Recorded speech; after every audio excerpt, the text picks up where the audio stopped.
जय हिंद दोस्तों। तो कैसे हैं आप सब। आई होप कि आप लोग जहां भी होंगे बिल्कुल सही सलामत होंगे, बिल्कुल ठीक होंगे। और जिन भाई बहनों को लगता होगा कि मैं अभी ठीक नहीं हूं, मेरी तबीयत उतनी ठीक नहीं है, तो भगवान से मैं दुआ करता हूं कि वो जल्दी ही ठीक हो जाए, भगवान उनको जल्दी ही ठीक कर दे। तो फ्रेंड्स, आज के इस वीडियो में हम क्लास 10th फिजिक्स के विद्युत धारा चैप्टर से 10 वीवीआई सब्जेक्टिव क्वेश्चन लेकर आए हैं, जो कि अपने आप में एक महत्वपूर्ण सवाल है। सभी के सभी प्रश्न हैं। तो क्योंकि दोस्तों बिहार बोर्ड मैट्रिक एग्जाम 2025 में इसमें से अधिकतर क्वेश्चन पूछे जाएंगे, तो इसलिए सभी के सभी प्रश्न अपने आप में महत्वपूर्ण है। तो आइए हम बारी बारी से 10 प्रश्नों का उत्तर देखते हैं। तो चलिए स्टार्ट करते हैं। स्टार्ट करे से पहले भाई लोग तारा लोग से रिक्वेस्ट बा कि यदि चैनल पर नया बढ़ लो तो चैनल को सब्सक्राइब कर लो, और साथ में तारा लोग के अगर वीडियो पसंद आई तो वीडियो को भी लाइक कर दी हलो। तो चलिए स्टार्ट करते हैं। देखिए पहला प्रश्न है, विद्युत धारा क्या है, इसका समीकरण एवं मात्रक लिखे। आइए इसका उत्तर हम लोग देखते हैं। तो इसका उत्तर है, किसी चालक पदार्थ में किसी दिशा में दो बिंदुओं के बीच आवेश की व्यवस्थित प्रवाह को विद्युत धारा कहते हैं। इसे आई से सूचित किया जाता है तथा आई बराबर क्यू बटा टी, जहाँ क्यू क्या है तो क्यू आवेश का परिमाण है और टी क्या है तो टी समय है। इसका एसआई मात्रक एम्पियर होता है। तो देख लो भाई लोग, ए जिगवा एक महत्वपूर्ण ऑब्जेक्टिव सवाल बन रहल बा। कौन सा सवाल बना था? तो देखिए भाई लोग, आप लोग से पूछा जा सकता है कि विद्युत धारा का एसआई मात्रक क्या होता है। तो आपको याद रखना है, इसका एसआई मात्रक होता है एम्पियर। इसे ए से सूचित किया जाता है। किस से सूचित किया जाता है? ए से। अब देखिए देखिए आप विद्युत धारा की परिभाषा इस तरह से भी लिख सकते हैं। शॉर्ट में आप इस तरह से भी लिख सकते हैं कि आवेश के व्यवस्थित प्रवाह को विद्युत धारा कहते हैं। अगर आप इतना भी लिख देते हैं तो कोई गलत नहीं कहेगा, और आप अगर एग्जाम में भी लिख कर आ जाते हैं तो एक नंबर भी नहीं कटने वाला है। तो चलिए बढ़ते हैं आगे। प्रश्न संख्या 2। देखिए प्रश्न संख्या 2 है, विद्युत धारा की प्रबलता की परिभाषा दे। आइए देखते हैं इसका उत्तर। किसी चालक के किसी अनुप्रस्थ काट को पार करने वाली विद्युत धारा की प्रबलता उस अनुप्रस्थ काट से होकर प्रति एकांक समय में प्रवाहित आवेश का परिमाण है। तो भैया क्या है विद्युत धारा की प्रबलता? तो विद्युत धारा की प्रबलता क्या है? आवेश का परिमाण है, जो किसी चालक के किसी अनुप्रस्थ काट को किसी अनुप्रस्थ काट से प्रति एकांक समय में प्रवाहित होती है। ठीक, तो समझ गए कि विद्युत धारा की प्रबलता क्या है। तो किसी चालक के किसी अनुप्रस्थ काट को पार करने वाली विद्युत धारा की प्रबलता उस अनुप्रस्थ काट से होकर प्रति एकांक समय में प्रवाहित आवेश का परिमाण है। तो फ्रेंड्स देखिए, सभी के सभी प्रश्न बिल्कुल सरल भाषा में लिखा गया है, एकदम सरल भाषा में लिखा गया है। अगर आप लोग अच्छे से देख लेते हैं तो अभी आपको सभी प्रश्नों का उत्तर याद हो जाएगा। ठीक, तो चलिए बढ़ते हैं आगे। और भाई लोग अभी तक लाइक नहीं खलो कैले, तो प्लीज़ लाइक कर दलो यार। तालो के एक लाइक से बदलाव हो सकता है। ठीक है, तो देखिए प्रश्न संख्या 3। प्रश्न संख्या 3 है, किसी तार का प्रतिरोध 1 ओम है, इस कथन का क्या अर्थ है? किसी तार का प्रतिरोध 1 ओम है, इस कथन का क्या अर्थ है? तो भैया इस कथन का अर्थ है, तार से 1 एम्पियर की धारा प्रवाहित होने के लिए 1 वोल्ट विभवांतर की आवश्यकता है। क्या है भैया इसका अर्थ? तो इसका अर्थ है, तार से 1 एम्पियर की धारा प्रवाहित होने के लिए 1 वोल्ट विभवांतर की आवश्यकता है। काफ़ी महत्वपूर्ण सवाल है। चलिए देखिए प्रश्न संख्या 4। प्रश्न संख्या 4, यदि किसी बिजली के बल्ब पर 220 वोल्ट 60 वाट लिखा हो तो इसका क्या अर्थ होता है? ये सवाल भी अपने आप में एक महत्वपूर्ण सवाल है फ्रेंड्स।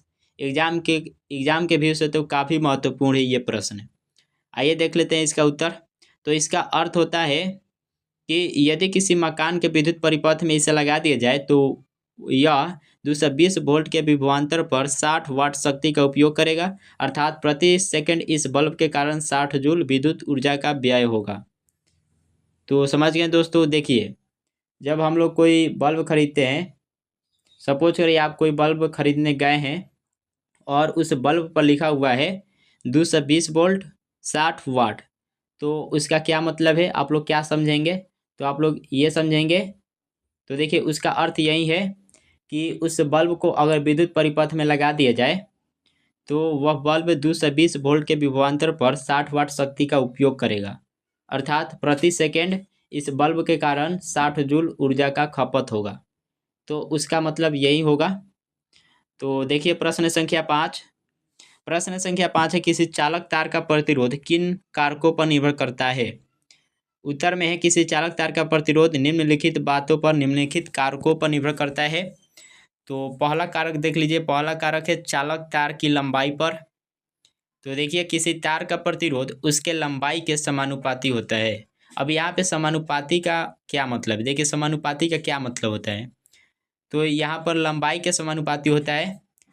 तो देखिए मतलब यही है कि लंबाई को अगर बढ़ा दिया जाएगा तो प्रतिरोध भी बढ़ जाएगा, अगर लंबाई को कम किया जाएगा तो प्रतिरोध भी कम हो जाएगा। तो अर्थात में लिखा भी है कि तार की लंबाई जितनी अधिक होगी उसका प्रतिरोध उतना ही अधिक होगा, और अगर हम कम कर दें तो प्रतिरोध भी कम हो जाएगा। ठीक। दूसरा कारक है तार की मोटाई पर। तो किसी तार का प्रतिरोध उसके अनुप्रस्थ काट के क्षेत्रफल के व्युत्क्रमानुपाती होता है।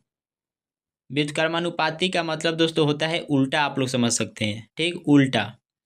तो कहने का मतलब यही है कि अगर तार की मोटाई ज़्यादा होगा तो उसमें प्रतिरोध कम होगा, और तार का अगर प्रतिरोध, देखिए अगर मोटाई ज़्यादा तो प्रतिरोध कम, मोटाई कम तो प्रतिरोध ज़्यादा, ऐसे आप समझ सकते हैं। तो इसमें लिखा भी अर्थात में तार जितना ही मोटा होगा उसका प्रतिरोध उतना ही कम होगा, तथा तार जितना ही पतला होगा उसका प्रतिरोध उतना ही अधिक होगा। ठीक। देखिए तीसरा कारक है चालक के पदार्थ पर। तो यदि विभिन्न पदार्थों के तार समान लंबाई और समान मोटाई के हो तो उनके प्रतिरोध भिन्न भिन्न होंगे। अब देखिए दोस्तों, आप अलग अलग, सपोज करिए आप अलग अलग पदार्थ के तार लिए हैं। ठीक, आप अलग अलग पदार्थ के तार लिए हैं, लेकिन उन तारों की लंबाई और मोटाई सेम है। तो आप अगर सोच रहे होंगे कि उनका प्रतिरोध भी सेम होगा, तो ऐसा नहीं होता है दोस्तों, प्रतिरोध अलग अलग होता है। ठीक, तो यही है तीसरा कारक। चौथा कारक है चालक के ताप पर। तो देखिए भैया, ताप बढ़ने से चालक का प्रतिरोध बढ़ता है और ताप घटने से चालक का प्रतिरोध घटता है। ठीक, तो ये था प्रश्न संख्या 5 का उत्तर। चलिए देखते हैं प्रश्न संख्या 6। प्रश्न संख्या 6 है, बैटरी किसे कहते हैं? अब देखिए ये जो प्रश्न संख्या 5 है, जो हम लोगों ने अभी देखा, ये आपसे दीर्घ उत्तरीय में भी पूछा जा सकता है।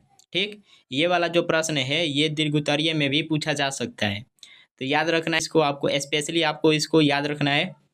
चलिए देखिए प्रश्न संख्या 6, बैटरी किसे कहते हैं? तो बैटरी, देखिए बैटरी एक ऐसी युक्ति है जो अपने अंदर हो रहे रासायनिक अभिक्रियाओं द्वारा सेल के दोनों इलेक्ट्रोडों के बीच विभवांतर बनाए रखती है। क्या है भैया बैटरी? तो बैटरी एक ऐसी युक्ति है, एक ऐसी मशीन है जो अपने अंदर हो रहे रासायनिक अभिक्रियाओं द्वारा सेल के दोनों इलेक्ट्रोडों के बीच विभवांतर बनाए रखती है। ठीक, तो यह है बैटरी की परिभाषा, याद आप लोग कर लीजिएगा। देखिए प्रश्न संख्या 7, किलोवाट घंटा क्या है, इसका मान लिखें। तो देखिए किलोवाट घंटा क्या है, तो किलोवाट घंटा विद्युत ऊर्जा का व्यावसायिक मात्रक है। क्या है भैया? व्यावसायिक मात्रक है। तो आपसे पूछा भी जा सकता है ऑब्जेक्टिव में कि आपसे पूछा जा सकता है कि विद्युत ऊर्जा का व्यावसायिक मात्रक कौन है, तो आप लोग क्या बताएंगे? किलोवाट घंटा। ठीक, और इसे संक्षेप में KWH लिखा जाता है। ठीक, KWH से सूचित किया जाता है, और 1 KWH बराबर होता है 3.6 गुणे 10 के पावर 6 जूल। क्या होता है? 3.6 गुणे 10 के पावर 6 जूल। याद रखना है आपको। यहाँ पे देखिए KWH संक्षेप भी आपको याद रखना है, कई बार संक्षेप ही दे दिया जाता है प्रश्न में। तो चलिए आगे बढ़ते हैं, प्रश्न संख्या 8। और भाई लोग अभी तक लाइक नहीं कर लो कैले तो लाइक कर दो लो यार। ठीक, तो देखा लो प्रश्न संख्या 8। प्रश्न संख्या 8 है, फ्यूज की क्षमता से आप क्या समझते हैं? तो देखिए इसका उत्तर, विद्युत धारा की प्रबलता के जिस मान पर पहुंचते ही फ्यूज गल जाता है उसे फ्यूज का क्षमता अथवा अनुमतांक कहते हैं। तो देखिए यहाँ पे आपसे फ्यूज की क्षमता पूछा जा सकता है या फ्यूज की अनुमतांक से आप क्या समझते हैं? तो दोनों प्रश्नों का उत्तर यही होगा, विद्युत धारा की प्रबलता के जिस मान पर पहुंचते ही फ्यूज गल जाता है उसे फ्यूज का क्षमता अथवा अनुमतांक कहते हैं। ठीक, अब देख लीजिए प्रश्न संख्या 9। तो प्रश्न संख्या 9 है, विद्युत परिपथ में फ्यूज तार क्यों लगाए जाते हैं? विद्युत परिपथ में फ्यूज तार क्यों लगाए जाते हैं? तो देखिए भैया, फ्यूज तार की प्रतिरोधकता अधिक और गलनांक कम होता है। अतः जब परिपथ में अचानक धारा की प्रबलता आवश्यकता से अधिक बढ़ जाती है, तब धारा से उत्पन्न अत्यधिक ऊष्मा फ्यूज के तार को पिघला देती है और परिपथ टूट जाता है। इससे परिपथ में लगे पंखे, bulb, fridge, television, transistor, motor आदि उपकरण जलने से बच जाते हैं। इसलिए विद्युत परिपथ में फ्यूज तार लगाए जाते हैं। ठीक, अब देखिए क्यों लगाया जाता है भैया। तो ये देखिए, ये इसलिए लगाया जाता है क्योंकि इसका गलनांक कम होता है।